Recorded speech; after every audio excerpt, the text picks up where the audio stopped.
Mesdames, Messieurs, bonjour. La délégation sénatoriale aux Outre-mer a adopté ce matin les conclusions du deuxième volet du rapport sur la coopération et l'intégration régionale des Outre-mer consacré au bassin atlantique. Ce rapport a été adopté à l'unanimité. Je vous rappelle que cette étude, qui a été initiée en 2024, a vocation à couvrir les 3 bassins océaniques et que nous aborderons au cours de la précédente session le 3e et dernier volet dédié au bassin Pacifique. Initialement, notre objectif était de disposer d'un état des lieux actualisé des différentes dimensions de la coopération régionale, diplomatique, économique, culturelle, pour ne citer que ces 3 dimensions, pour mesurer la réalité d'un regard généralement assez critique sur la situation économique de nos Outre-mer, encore très marquée par leur lien historique avec Paris. L'inventaire devait aussi tenir compte des enjeux géopolitiques et de sécurité croissants. La question de notre modèle de développement a aussi été sous-jacent à notre choix. Sur la base de chaque constat, les rapporteurs sont chargés de faire des recommandations adaptées et opérationnelles. Et c'est quelques recommandations qu'elles vont vous présenter dans un second temps. L'année dernière, sur le premier volet de cette étude, a été consacré à l'océan Indien, avec nos rapporteurs Christian Cambon, Stéphane Demilly et Georges Passion, qui ont dressé le constat d'une intégration insuffisante de la Réunion, Mayotte et des terres australes et antarctiques françaises dans leur environnement régional. Ils ont formulé 20 propositions qui ont reçu un large écho dans la presse et auprès des acteurs concernés. Dans le prolongement, je suis particulièrement heureuse de saluer aujourd'hui le travail de nos 2 excellentes rapporteurs, Jacqueline Eustache-Brignot et Evelyne Corbière-Namezo, qui se sont investies avec passion et opiniâtreté dans les méandres complexes et mouvants de la coopération de l'immense bassin atlantique, là où se situe la moitié des Outre-mer français. Avant de leur céder la parole, je voudrais souligner l'ampleur de l'étude réalisée par nos collègues. 6 mois de travaux préparatoires à cette étude, lancée en avril 2025, ont donné lieu à une quarantaine d'auditions, dont beaucoup sous forme d'auditions rapporteurs, des auditions en visioconférence et sur le terrain. Au total, une centaine de personnes ont été entendues, parmi les élus, les hauts fonctionnaires, les responsables d'organisations régionales, les ambassadeurs. Un déplacement a été organisé en avril en Guyane et dans l'État voisin du Suriname, où je me suis aussi rendue avec nos rapporteurs sur différents sites. Nous avons pu y rencontrer des acteurs impliqués dans les différents types de coopération, que ce soit politique, diplomatique, économique, scientifique, culturel. Et nous avons aussi eu l'immense chance de rencontrer, d'être invités par le président du Suriname, alors que ce n'était pas prévu au programme, qui a été remplacé par une dame actuellement. Chaque jour nous apporte la preuve de l'absolue nécessité de resserrer les liens régionaux. Un simple exemple, les Sargasses. Un projet stratégique SARCI vient d'être lancé le 28 octobre à Sainte-Lucie. Les nombreux représentants gouvernementaux, institutionnels et scientifiques venus de toute la région caribéenne se sont enfin unis pour développer une réponse régionale coordonnée. La France y apporte son expertise en mobilisant l'État et les collectivités locales en Guadeloupe, en Martinique et à Saint-Martin pour améliorer le suivi, la collecte et le traitement de ces algues. Le travail conjoint depuis une dizaine d'années entre les institutions nationales et autorités locales va pouvoir être partagé à l'échelle régionale pour construire une réponse cohérente et coordonnée dans la Caraïbe orientale. Je pense aussi à l'idée très forte de la création d'une politique européenne de voisinage ultra-périphérique inspirée de la politique européenne de voisinage. Cette proposition importante et innovante a abouti à l'adoption de la résolution européenne du Sénat du 24 mars 2025. Donc ce texte, nous avons été le porter et le défendre à Bruxelles en mai dernier et nous devons continuer à tracer ce chemin. Et nous avons d'ores et déjà prévu 2 déplacements à Bruxelles pour d'une part présenter ce rapport et deuxièmement continuer à faire entendre la voix des Outre-mer au niveau de l'Union européenne. Donc sans plus tarder, je cède la parole à nos deux rapporteurs et je salue l'arrivée de notre rapporteur coordonnateur Christian Cambon. Merci à tous.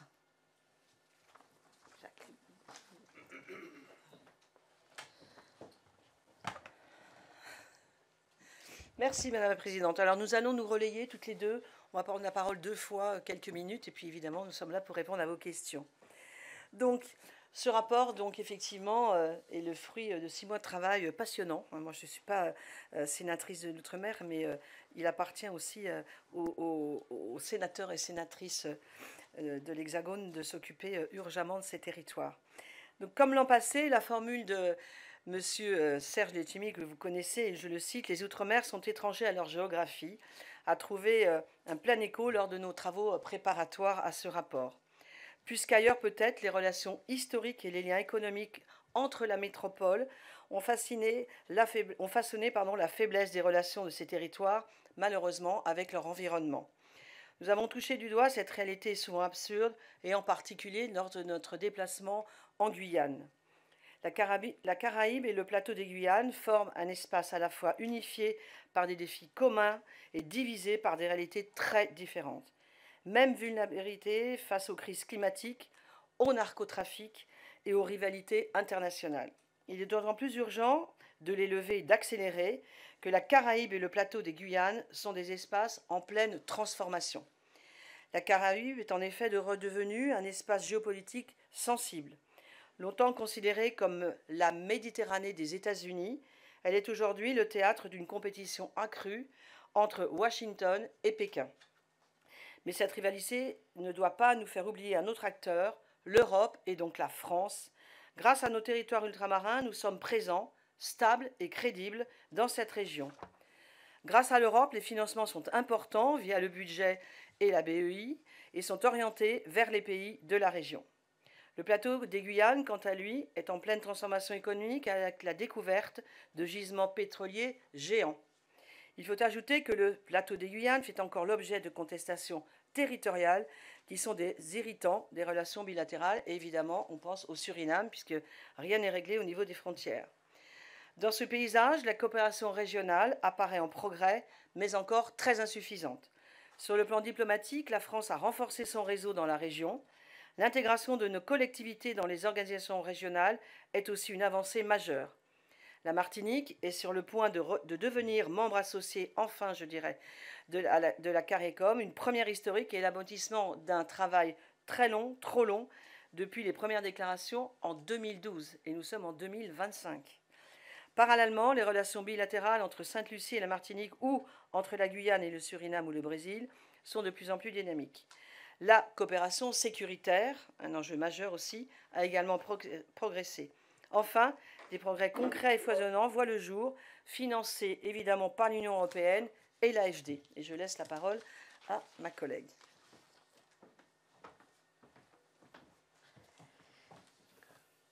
Bonjour à tous. Merci d'être présents.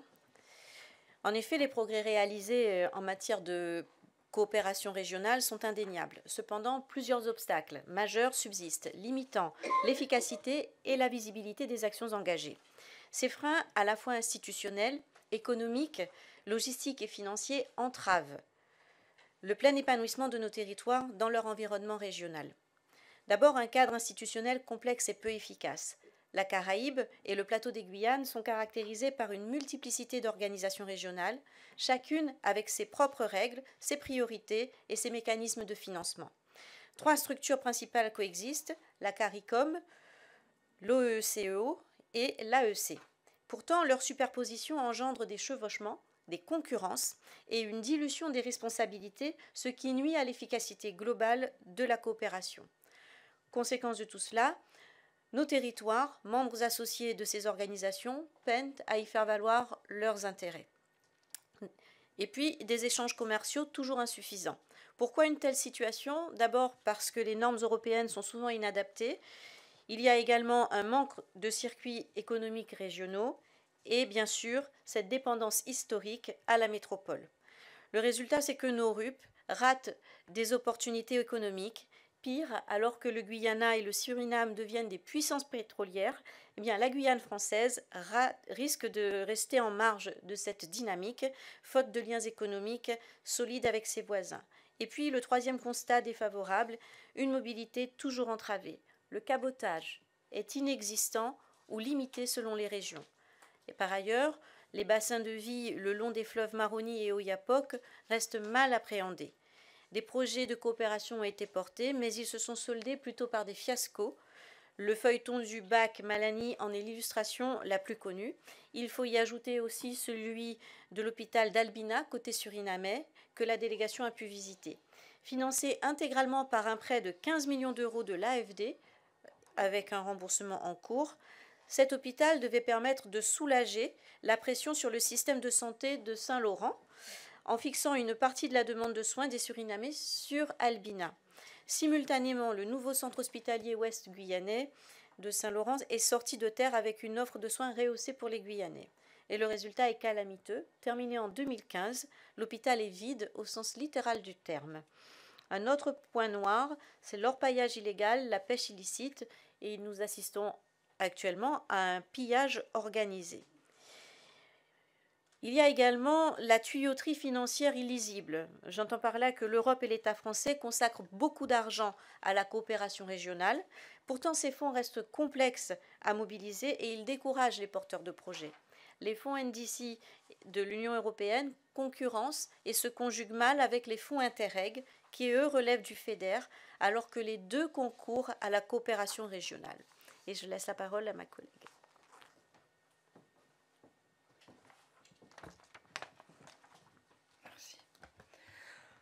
Nous allons maintenant vous présenter nos principales recommandations que nous avons organisées autour de 4 axes. Tout d'abord, affirmer une diplomatie territoriale ambitieuse, différenciée et réactive, lutter contre le fléau de l'insécurité sans nier les bassins de vie, transformer les verrous de l'Union européenne en accélérateurs de la coopération régionale et miser sur les secteurs d'avenir, transport maritime régional, environnement, sciences, agroalimentaire, traitement des déchets. Voici les principales orientations que nous avons données qui nous semblent les plus urgentes et les plus structurantes. Tout d'abord, il faut affirmer, et c'est essentiel, une diplomatie territoriale ambitieuse, différenciée et réactive. Nos territoires ne peuvent plus se contenter d'une coopération à la marge. Ils doivent devenir des acteurs à part entière de leur environnement régional. Quant à l'État, il doit agir en bloc cohérent et affirmé, une vraie diplomatie des Outre-mer. Pour cela, nous proposons de créer un véritable pôle stratégique de coopération régionale Outre-mer. Celui-ci serait en charge de la continuité et de la cohérence de la diplomatie territoriale des Outre-mer au sein de l'action extérieure de la nation. Il serait placé sous la double tutelle du ministère des Affaires étrangères et de la DGOM et regrouperait les 3 ambassadeurs régionaux à la coopération. Ce pôle ou direction aurait en particulier pour principal objectif d'accompagner et d'épauler la mise en œuvre des programmes cadres de coopération régionale approuvés par les collectivités. Il faut en effet qu'à côté de l'État, les collectivités ordonnent leur action extérieure et s'approprient les outils responsabilisants de la loi Letchimy de 2016. Pour s'emparer de ce rôle de chef de file de la coopération régionale, chaque Outre-mer devrait donc approuver rapidement son programme de cadre de coopération régionale. Il est anormal que seule la Martinique en soit dotée depuis 2023. Nous demandons aussi à accélérer l'adhésion de la Martinique à la CARICOM initiée en 2012. Le Parlement doit ratifier la Convention sur les privilèges et immunités d'ici 2026. Chaque mois de retard affaiblit notre crédibilité et prive nos territoires d'opportunités très concrètes. Autre priorité, le retour de la France au capital de la Banque de développement des Caraïbes, la BDC. Malgré la décision du CIOM en 2023, quasiment rien n'avance concrètement. Il faut très sincèrement accélérer ce processus. Ensuite, nous devons lutter contre le fléau de l'insécurité sans nier les réalités des bassins de vie. La Caraïbe et le plateau des Guyanes sont gangrénés par les trafics illicites, drogue, armes, orpaillage, clandestin bien évidemment, pêche illégale. Ces activités criminelles déstabilisent les États, menacent les populations et sapent les économies locales. Pour y faire face, nous proposons d'inscrire la lutte contre l'orpaillage et la pêche illégale à l'agenda des dialogues France-Chine et Union européenne-Chine. Parce que le sujet de la Chine est quand même criant, hein. La Chine est un acteur clé de ces trafics, notamment en Guyane. Il faut en parler clairement avec Pékin et engager des engagements concrets pour endiguer ces pratiques. Nous appelons aussi à organiser une conférence internationale sur la sécurité dans la Caraïbe sous l'égide de l'Union européenne et de la France.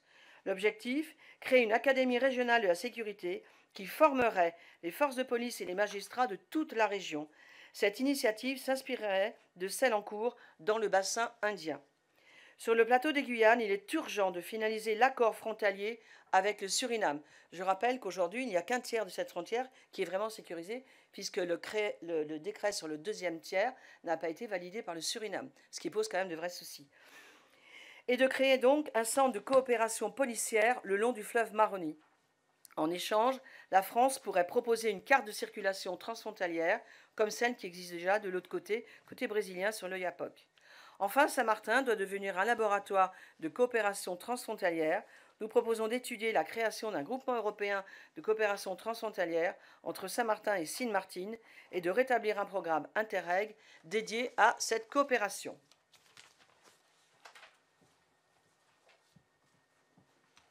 On en arrive au troisième axe, qui consiste à transformer les contraintes européennes en levier de coopération. L'Union européenne est à la fois une clé et un verrou pour nos territoires. D'un côté, elle offre des financements massifs et une légitimité diplomatique, et de l'autre, ses règles, conçues pour des réalités continentales, étouffent souvent nos régions ultrapériphériques. Il est temps de réformer cette action pour en faire un accélérateur de coopération.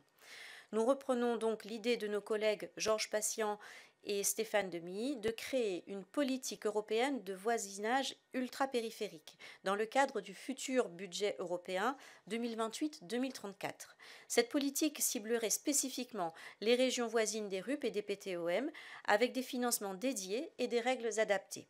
Les frontières de nos RUP et nos PTOM sont des frontières extérieures de l'Union européenne et appellent donc des politiques de voisinage au même titre que les frontières continentales de l'Union européenne.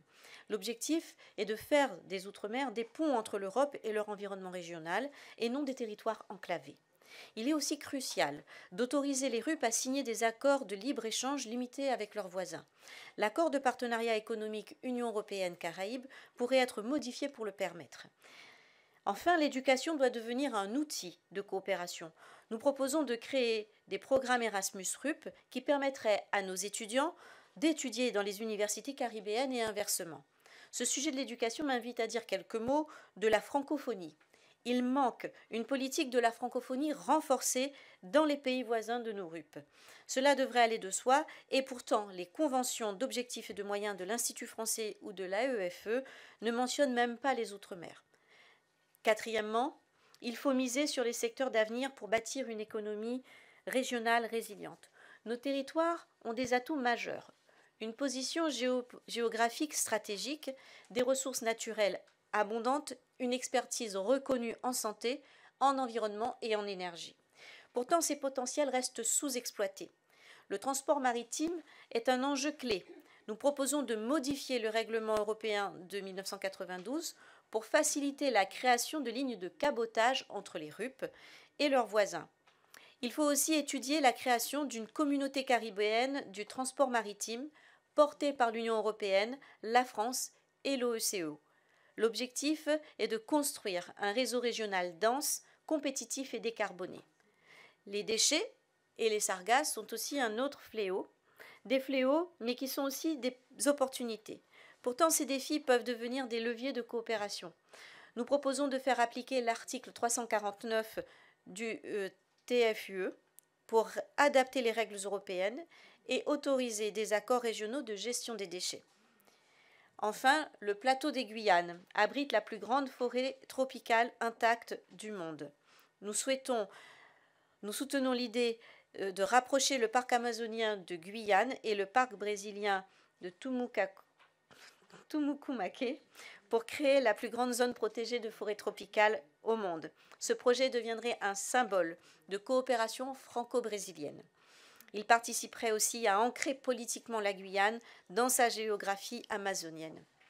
En conclusion, une chose est sûre, si nous ne bougeons pas, d'autres le feront à notre place. La Chine avance, les États-Unis reviennent et les organisations régionales se structurent. La Caraïbe et le plateau des Guyanes ne resteront pas en attente. Nos territoires ont tout à gagner d'une meilleure insertion régionale, désenclavement, développement économique, sécurité, rayonnement régional. La France a tout à gagner à renforcer son influence dans une région stratégique. L'Europe a tout à gagner à faire de nos RUP des territoires européens dynamiques. Je vous remercie. À l'écoute de vos questions, mais je pense qu'on y répondra toutes les trois.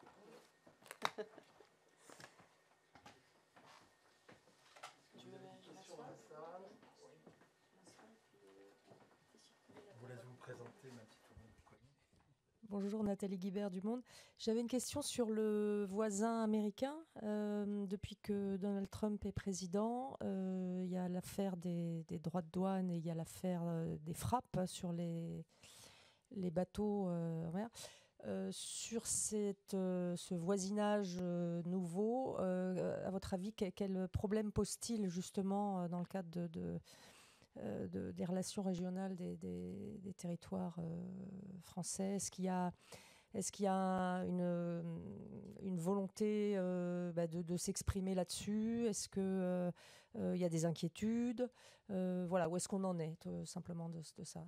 Alors, il faut savoir que, comme l'ont dit les rapporteurs, la Chine est en train de s'immiscer de plus en plus économiquement dans les territoires ultramarins, notamment dans les territoires qui étaient rattachés au Royaume-Uni. Avec la sortie du Brexit, se sont retrouvés sans financement.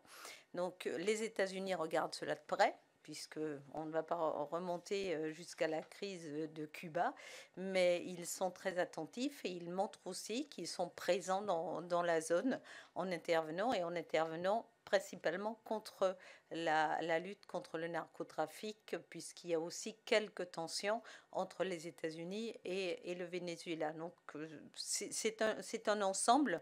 Les États-Unis ne lâchent pas les Outre-mer. Ils ont toujours eu une vision sur les Outre-mer. Ils sont très attentifs aussi à ce qui se passe en Haïti. Il ne faut pas le sous-estimer. Donc voilà, c'est la dimension géopolitique, c'est plus une dimension entre les États-Unis et la Chine qui est très présente, et beaucoup plus qu'on ne le pense.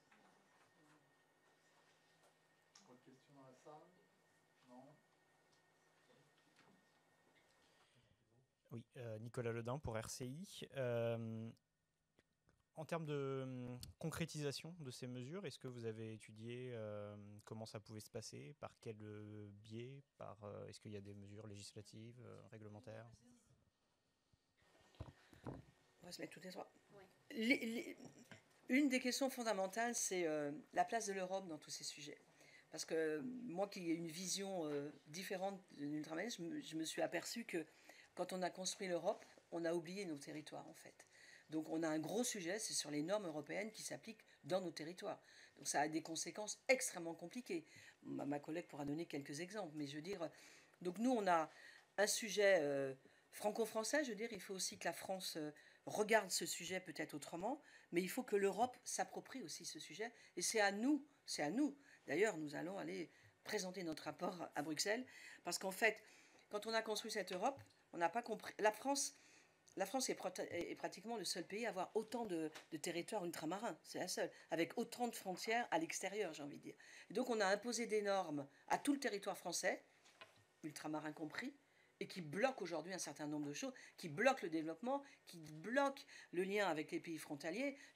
Vous allez par exemple en Guyane, les Guyanais ne peuvent pas acheter le bœuf au Brésil, alors que ça fait 5 générations ou 15 générations qu'ils mangent le bœuf au Brésil. Aujourd'hui, c'est plus possible, sous peine d'amende terrible. Donc, parce qu'il faudrait que le bœuf reparte en France, revienne, c'est dramatique. Donc il faut vraiment qu'aujourd'hui, si on veut s'attaquer au développement de ces territoires, sur tous les domaines d'ailleurs, que nous fassions comprendre à l'Europe que ces normes qui s'imposent partout, ça ne veut pas dire qu'il faut fragiliser les territoires en levant toutes les normes, parce qu'il y a des sujets sécuritaires, des sujets de santé, mais il va falloir quand même qu'on voit les choses autrement, vraiment. Il y a la nécessité à la fois de faciliter les échanges, donc avec la levée des freins autour des règles normatives, mais il y a aussi la nécessité de permettre des discussions plus stratégiques, plus économiques, permettre des échanges entre les territoires français du bassin atlantique et les voisins immédiats. Et pour cela, c'est la première préconisation, c'est vraiment de mettre en place un pôle stratégique de coopération régionale avec cette dimension de diplomatie territoriale pour qu'on soit immédiatement dans du concret et dans l'idée de faciliter la vie des gens. Il ne faut pas oublier que derrière le sujet de la vie en Outre-mer, il y a aussi la question de la vie chère, qui est une question centrale pour les territoires français en Outre-mer, et donc d'agir sur la coopération régionale, de permettre une meilleure intégration, c'est aussi potentiellement agir sur le coût de la vie chez nous. Parce que quand on vous parle de ces circuits très verticaux où nos territoires sont liés au continent, à Paris, ça engendre des coûts supplémentaires et ça ne permet pas à nos économies de se développer correctement. Donc il y a la question normative, il y a aussi la question de diplomatie territoriale qui est une question de premier enjeu. C'est pour ça qu'on l'a positionné en numéro 1 de nos recommandations. Alors, et si je puis ajouter, comme disait ma collègue, que l'Europe n'a pas tenu compte des territoires ultramarins, un exemple très basique pour regrouper tout ce qui vient d'être dit, dans les négociations commerciales qui sont signées entre l'Europe et les différents pays, et je veux parler par exemple du Mercosur, entre guillemets, on n'a pas tenu compte de ces territoires. Donc, ces produits qui partent du Brésil doivent passer impérativement par Rungis pour revenir en Guyane, alors qu'il aurait été plus judicieux d'avoir un quota de produits qui pourraient juste traverser le fleuve Oyapock. Nous l'avons fait, c'est une demi-heure à peu près, même pas, traverser le fleuve Oyapock, arriver en Guyane, et peut-être pourquoi ne pas envisager dans le futur un mini Rungis en Guyane qui permettrait de diffuser ces produits au sein de la Caraïbe. Voilà, c'est du bon sens et du pragmatisme. Et pour revenir sur un autre exemple qui a été criant à l'époque de mon prédécesseur Michel Magras, c'était dans le cadre des échanges commerciaux entre l'Inde et l'Europe pour le sucre. On avait complètement oublié la filière sucrière des sucres spéciaux à La Réunion, qui nous mettait à plat toute l'économie sucrière de La Réunion. Il a fallu prendre une résolution européenne ici au Sénat qu'on a défendue à l'Union européenne pour bloquer les négociations et reprendre en intégrant La Réunion. Et ça, c'est vraiment dommage. Question en ligne de Dominique Martin-Ferrari pour Métamorphose Outre-mer. Madame Martin-Ferrari, vous pouvez poser votre question directement en ouvrant votre micro.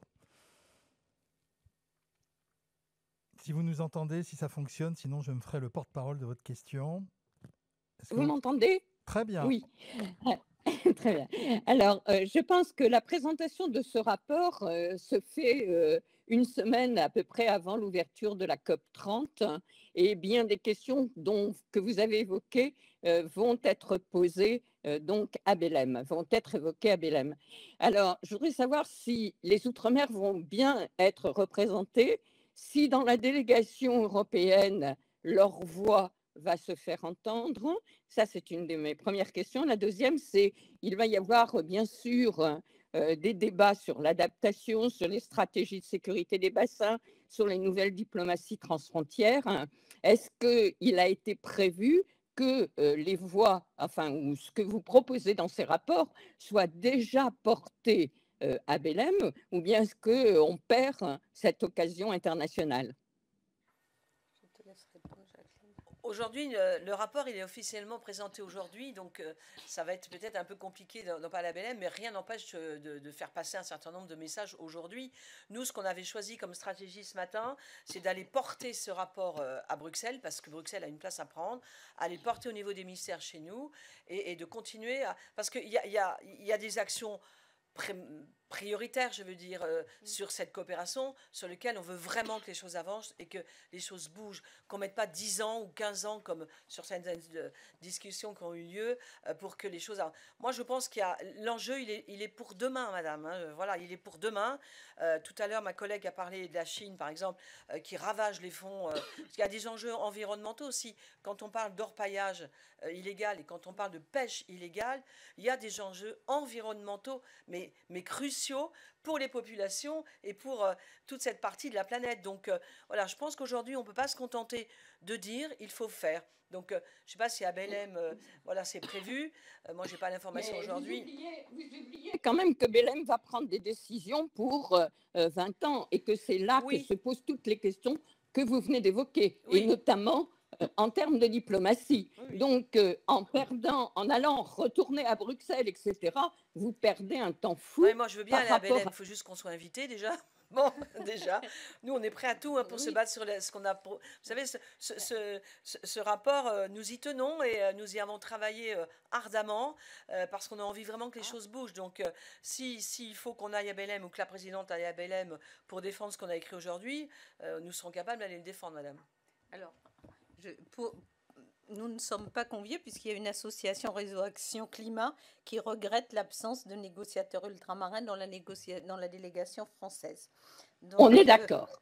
Donc voilà, vous avez la réponse. Et c'est vrai que je n'aime pas parler de réflexe, on parle souvent de réflexe ultramarin, moi je n'aime pas parler de réflexe, mais je parle plutôt de la culture des Outre-mer. La culture des Outre-mer est méconnue et elle n'est pas prise en compte.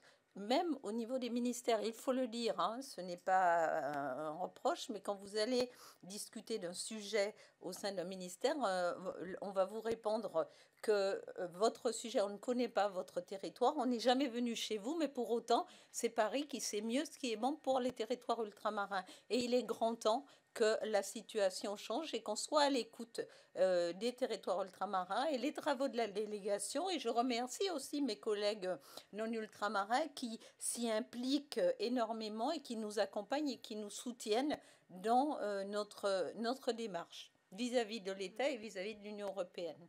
Pour compléter ce que vient de dire la présidente, nous avons voulu travailler sur la coopération régionale, l'intégration régionale, en prenant le temps d'observer chaque bassin.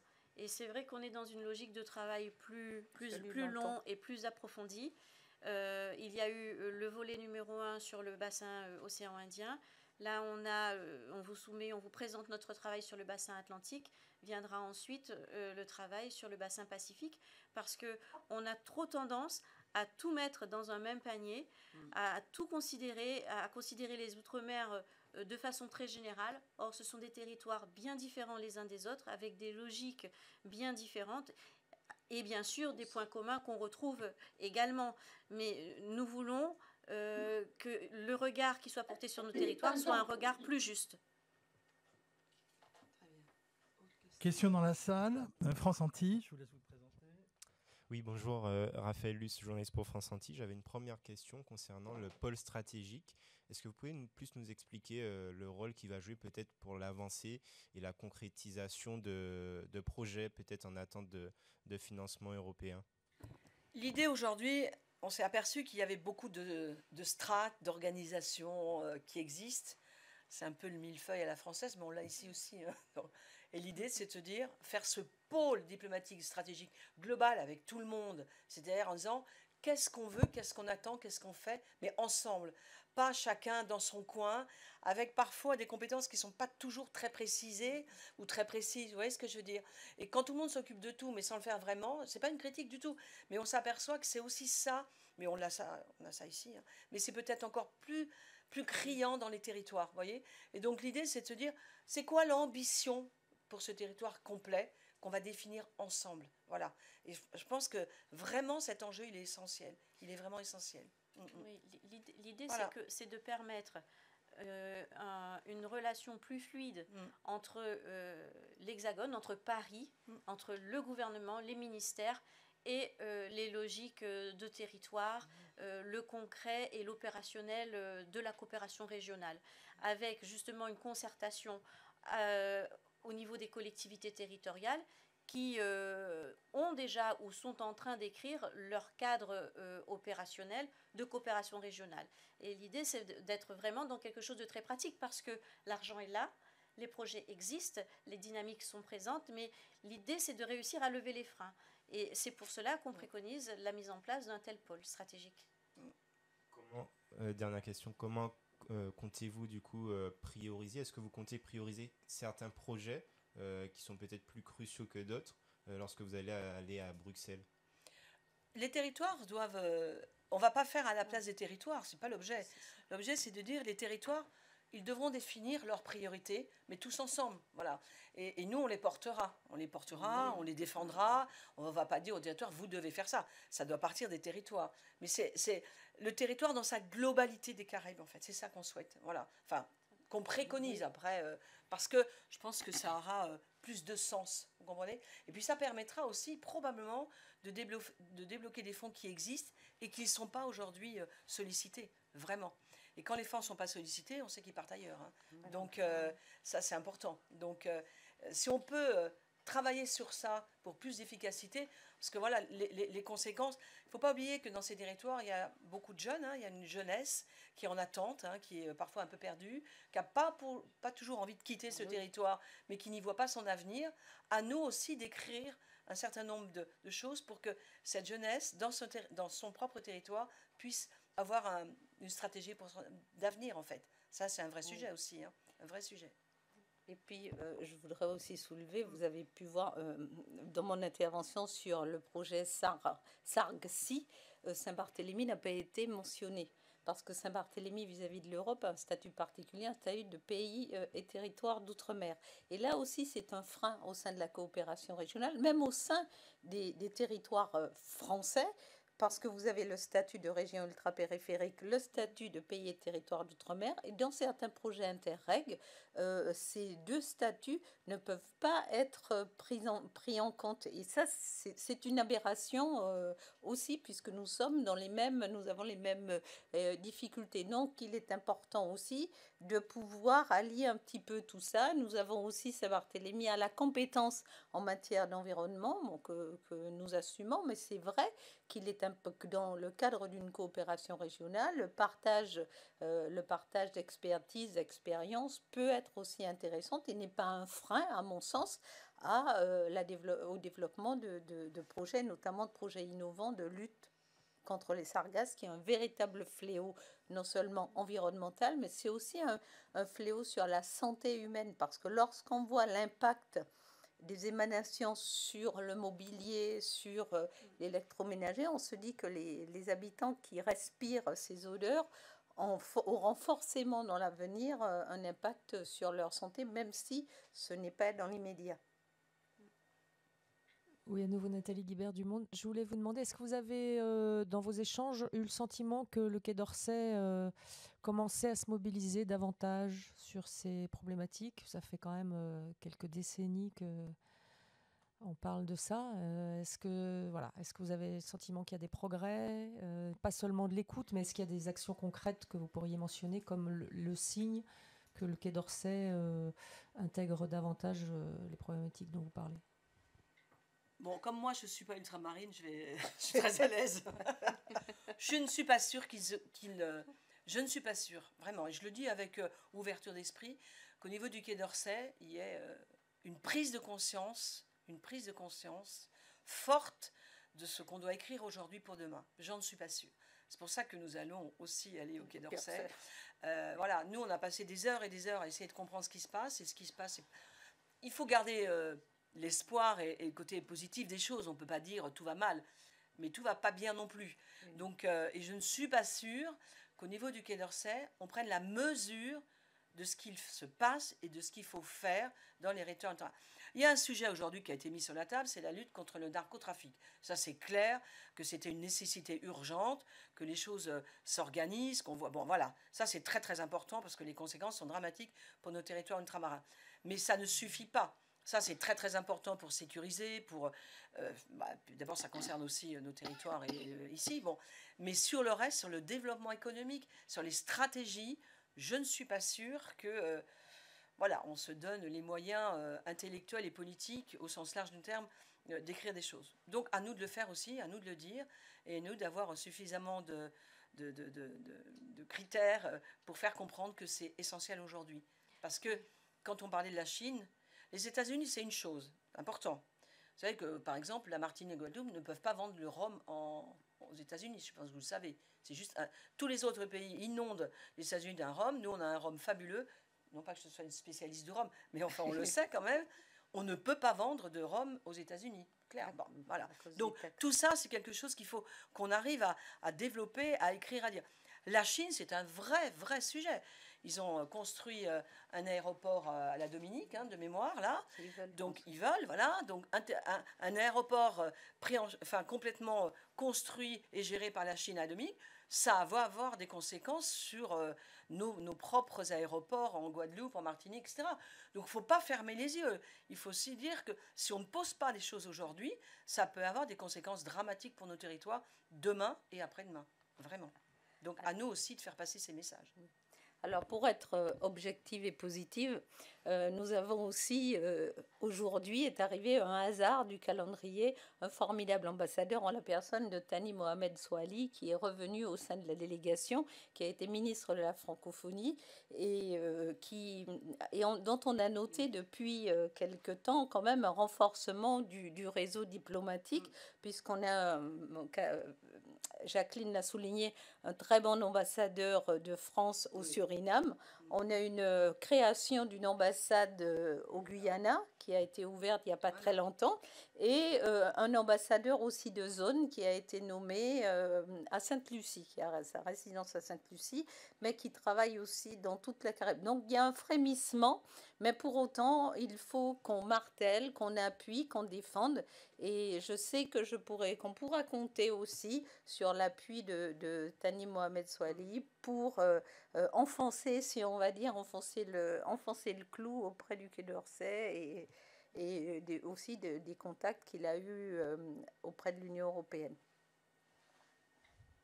C'est bon ? C'est fini. Merci à vous. Merci d'être venu. Bonne journée à vous. Bonne journée. Au revoir.